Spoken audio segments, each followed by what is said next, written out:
හරි මචං ඔන්න ඔෆ් ග්‍රිඩ් සෝලර් සිස්ටම් එකේ මුලින්ම කියලා දෙන වයරින් එක කරන විදිහ අපි ඉස්සරව මේකට සුසු මේ වගේ බෝඩ් එකක් තෝරාගෙන අපි මෙන්න මේ බ්‍රේකර් එක සම්බන්ධ කරන මේ වගේ කොටසක් කැමති දිග ප්‍රමාණය අනුව කපලා එම සම්බන්ධ කරනවා. මෙතෙන්ට ඕන නම් මේ වගේ ෆියුස් මේ බොක්ස් එකක් හයි කරලා මේක ලස්සන කරගන්නත් පුළුවන්. මේ හදලා තිබ්බේ මේ මං ඉස්සරවම හදපු එක. ඔයාලට මේ මම කොටස් කරලා මේ වයරින් එක වෙන විදිහ කියලා දෙන්න මේ උත්සාහ කරන්නේ. හරි. අපි ඉස්සරවම සම්බන්ධ කරන්නේ මෙන්න මේ ෆියුස් එක. DC ෆියුස් එක. ෆියුස් එක මෙතෙන්ට දාලා මේ කැලි දෙක වල දානවා. මේ පස්සට ඇදලා දැන් දාලා මේක ෆික්ස් කරගන්නවා. හරි. දැන් එතකොට අපි ඉස්සරම හයි කරන්නේ DC ෆියුස් එක. ඊට පස්සේ ඇම්පියර් 63 2 පෝල් DC බ්‍රේකර් එක. ඒවත් මේ වගේ දෙවෙනිට හයි කරන්නේ බ්‍රේකර් එක. හරි. ඊට පස්සේ තුන්වෙනියට DC SPD එක. එයාගේ මේ ඉන් ලයින් එකක් තියෙනවා සහ අවුට් එකක් නැහැ. එයාගේ තමයි හරියට එක. හරි. එයාවත් මේ වගේ මෙතෙන්ද සම්බන්ධ කරගන්නවා. හරි. ඊට පස්සේ අපි කරන්නේ ෆියුස් එකේ මේ තමයි ඉන් එක. මෙයාට තමයි සෝලර් පැනල් වලින් එන වයර් දෙක සම්බන්ධ වෙන්නේ. එතකොට මේ හැම එකේම ඉන් එන්නේ මෙහෙන් අවුට් එන්නේ යටින්. ඉන් එන්නේ මෙහෙන් අවුට් එන්නේ යටින්. එතකොට මෙතනින් එන සෝලර් පැනල් එකේ වයර් දෙක දැන් අපි සම්බන්ධ කරන්නේ නැහැ. දැනට ඒක තියෙම තියලා ඊටු ටික වයරින් කරගන්නවා. එතකොට වම් පැත්ත තමයි හැම වෙලාවෙම ගන්න අපි ධන විදිහට. දකුණු පැත්ත තමයි MCB එකේ ඍණ විදිහට ගන්නෙ. මෙයාගේ වම් පැත්ත ධන, දකුණු පැත්ත ඍණ. මෙයාගේ වම් පැත්ත ධන, දකුණු පැත්ත ඍණ. හරි. අපි පැනල් දෙක වයර් දෙක පැත්තකින් තියලා අපි මෙතනින් පල්ලෙහාට එමු. එතකොට මෙයාගේ අපේට ගැලපෙන මිලිමීටර 4 DC සෝලර් වයර් ටිකක් කෑලි කපා ගන්නවා. ඒකට රතු කළු තියෙනවා. දැන් මම නම් මම හයි කරන වෙලාවේ පාට තිබිලා නැතු මම ඒ වයර් එකක් මේ වෙනම පාට කරගෙන තියෙනවා රතු පාටින්. කළු වයර් එකමයි. ඊට පස්සේ අපි කරන්නේ මෙයාගේ මෙන්න මේ ධන එකට අපි මෙයා අපේ ධන වයර් එක සම්බන්ධ කරනවා. හැම වෙලාවෙම මේ වම් පැත්ත තමයි ධන. හොඳේ.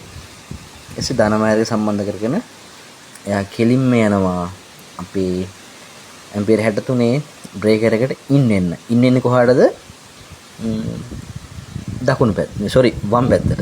වම් පැත්තට තමයි එයා ඉන්නේ. අපි මේව සම්බන්ධ කරලා ඊට පස්සේ දිගටම කරන් යනවා. හරි ඔන්න අපි ධන වයර් එක සම්බන්ධ කරා මේ පැත්තට. ඊට පස්සේ අපේ බ්‍රේකර් එකේ වම් පැත්තට එයාට ධන එක ඉන් කරා. ඊට පස්සේ ඍණ එකත් එයාට මෙහෙම සම්බන්ධ වෙලා මෙහෙම ගිහිල්ලා අපේ බ්‍රේකර් එකේ දකුණු පැත්තට ඍණට සම්බන්ධ කරනවා. මේක ඔයාලට කැමති විදිහට මේ වයර් එක මෙතනින් හිල් කරලා එහා පැත්තෙන් අරන් මෙහෙන් අරන් සම්බන්ධ කරන්න පුළුවන්. තමන්ට කැමති විදිහට පිළිවෙලට හදාගන්න මේ මං හදපු විදිය. හරි. ඊට පස්සේ අපි සම්බන්ධ කරලා බලමු කොහොමද වෙන්නේ කියලා. හරි අපි කොහොමද කරේ? මෙයාගේ ධන මෙහෙම අරන් ගිහිල්ලා මෙයාගේ ධනට සම්බන්ධ කරා. ෆියුස් එකේ ඍණ කෙලින්ම අරන් ගිහිල්ලා අපි බ්‍රේකරේට ඉන් කරා මෙයාගේ ඍණට. හරි. අපිට ඊට පස්සේ තියෙන්නේ අවුට් එක ගන්න. අවුට් එකේ එන්න ඕනේ මේ අවුට් එකේ ධන, අවුට් එකේ ඍණ. මේකේ එක කොටසක් යන්න ඕන අපේ charge control එකේ සෝලාර් ඉන් එකට. අනික් ලයින් එක යන්න ඕනේ අපේ SPD එකේ ධනටයි ඍණටයි. ඔයාලට පැහැදිලි මං හිතන්නේ. ඒතර වයර් දෙකක් එනවා. හැම එකේම වයර් දෙක එනවා. මෙයාගේ එකක් එනවා SPD එකට, එකක් එනවා charge control එකට. හරි ඔන්න අපි කිව්වා වගේම මෙයාගේ ඍණ එක වයර් එකක් මෙහෙම ගිහිල්ලා යනවා SPD එකේ ඍණට. මෙයාගේ ධන වයර් එක කොහොම ගිහිල්ලා යනවා SPD එකේ ධනට. හරි ඔන්න අපි SPD එකට ධනයට සම්බන්ධ කරා. ඊට අපි අනික් අවුට් එක මෙහෙන් දැනට තියාගමු. ඊට පස්සේ මේ ස්පීඩ් එකේ ආයේ අවුට් එකක් නැහැ. එයාගේ තියෙන්නේ මෙන්න මෙයා තමයි එර්ත් එක. මෙයාට එර්ත් වයර් එකක් දාලා මෙතනින් අරන් ගිහිල්ලා අපිට භූගත කරගන්න පුළුවන්.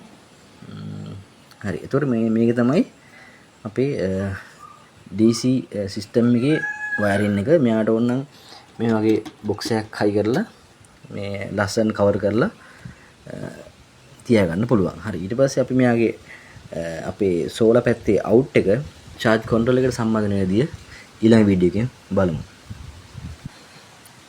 හරි ඔන්න off grid system එකේ දෙවෙනි වීඩියෝ එක ගෙනාවා. අපි charge control එක මෙයාට කිට්ටුවෙන් මෙන්න වගේ මේ මල් යන දාලා අපි බෝඩ් එකට සම්බන්ධ කර ගන්නවා. ඊට පස්සේ අපිට කරන්න තියෙන්නේ අපේ DC breaker එකෙන් ආවන අවුට් එක මම යා මේ වයර් දෙකකින් තමයි හැම එකම ගෙනලා තියෙන්නේ. මොකද මිලිමීටර් 4 වයර් එකක් තමයි මේ තියෙන්නේ. නමුත් එයා වැඩිපුර DC පැත්ත ඇම්පියර් වැඩියෙන් આવොත් එහෙම හොඳ නිසා වයර් දෙකකින් තමයි මම ගෙනතල සම්බන්ධ කරලා තියෙන්නේ. එතකොට charge control එකේ මෙතන තියෙනවා PV ධන PV ඍණ කියලා. එතකොට ඒකට වයර් දෙකක් ඕන සම්බන්ධ කරන්න පුළුවන්. ඕනනම් තනි වයර් එකෙන් දෙන්නත් පුළුවන්. නමුත් අපි මේ දෙකක් තියෙන නිසා වයර් දෙකක්ම කියලා සම්බන්ධ කරනවා ධන දෙකක් සහ ඍණ දෙකක්. මේ අවුට් වෙන එකේ ධන දෙකක් සහ අවුට් වෙන ඍණ එකේ දෙකක්. බලමු අපි යන්න සම්බන්ධ කරලා මේ charge control එකේ PV ධන PV ඍණ කියන එක තමයි සම්බන්ධ කරන්නේ. මේ ධන දෙක සහ මේ ඍණ වයර් දෙක.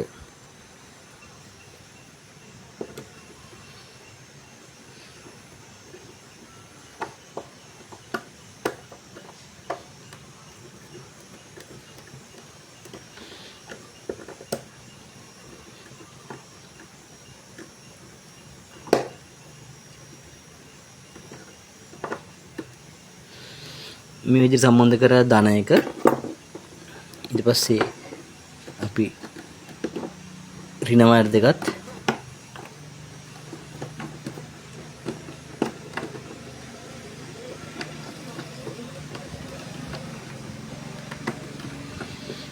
මෙයාට සම්බන්ධ කරගන්නවා. හරි එතකොට අපි සෝලර් පැත්ත PV පැත්ත හයි කරගත්තා charge control එකට. ඊට පස්සේ අපිට තියෙන්නේ බැටරි ධන බැටරි ඍණ.